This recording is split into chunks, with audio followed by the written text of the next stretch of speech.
এদিকে কিন্তু লঙ্কাটাও ভাজা ভাজা হয়ে গেছে। আমি কিন্তু এই যে ভেন্ডি কেটে রেখেছিলাম, কেউ বলে ভেন্ডি, কেউ বলে ঢেঁড়স, তো আমরা বেশিরভাগই ভেন্ডি বলি।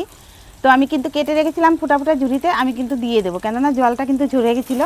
এই দেখো, তো আজকে ট্যাংরা মাছ আজকে আনিনি, কালকে এনেছিলাম, তো ফ্রিজে রেখে দিয়েছিলাম, তোমাদের দেখাতে পারিনি।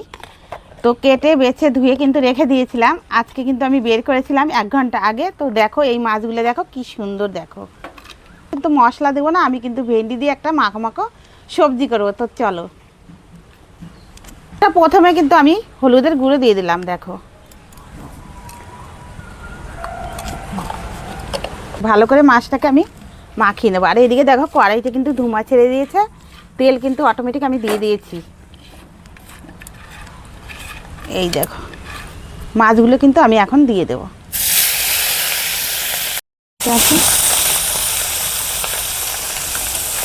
আমি কিন্তু ট্যাংরা মাছ কিন্তু একদম লাল লাল করে ভেজে দিয়েছি, আমি কিন্তু তুলে নেবো, কেননা কড়াই ধরে ঢাললে তেল পড়ে যাবে, ওই জন্য দেখো খুন্তি দিয়ে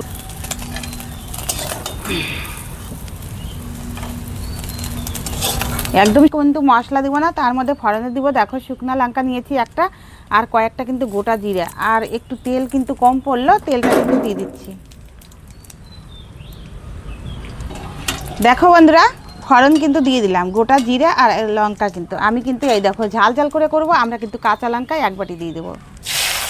এখন একটু ভালো করে নেড়ে চেড়ে নিলাম, নেওয়ার পরে কিন্তু আমি কিন্তু এখন একটু নুন দিয়ে দেবো, কেননা নুনটা আগে দিলে মুছবে তাড়াতাড়ি, ওই জন্য কিন্তু নুন দিয়ে দিচ্ছি। দেখো দেখো যা, কিন্তু নুন দিয়ে আর লঙ্কা দিয়ে কিন্তু আর ফোড়ন করে কিন্তু ভেজে নিয়েছি। এখন কিন্তু আমি হলুদের গুঁড়োটা দিয়ে দেবো, কেননা ভাজা ভাজা হয়ে গেছে।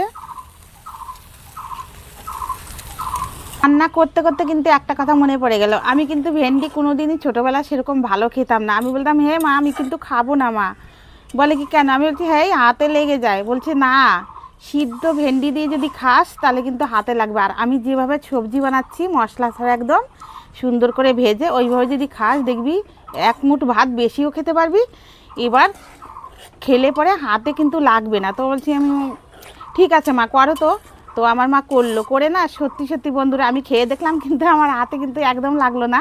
আর তখন থেকে আমার কিন্তু প্রিয় হয়ে গেল ভেন্ডির সবজি কিন্তু, তাই তোমাদের সঙ্গে আজকে কিন্তু আমি শেয়ার করছি। তো দেখো কি সুন্দর কিন্তু করে আমি দিয়েছি ভেজে ঠেজে। এখন কিন্তু একটু ঝোল কিন্তু ফুটে গেছে, আমি কিন্তু যে ভেজে রেখেছিলাম মাছগুলো, ওই মাছগুলো কিন্তু এক এক করে দিয়ে দেবো। আর দেখো কাঁচা লঙ্কার সবজি কিন্তু কি ফটফটা করছে, দেখো একদম কিন্তু হলুদ রকম লাগছে। কিন্তু আমি কিন্তু একদম শুকনো লঙ্কা দিইনি, কাঁচা লঙ্কায় 1 বাটি দিয়েছি। দেখো এইভাবে কিন্তু বাড়িতে ভেন্ডি রান্না করে খেয়ে কিন্তু আমাকে অবশ্যই বলবে যে খেতে কেমন হয়েছে। আমার খেতে কিন্তু খুবই ফেভারিট। তো চলো আমি কিন্তু নামিয়ে দেব। দেখো একদম মাখো মাখো টাইপের।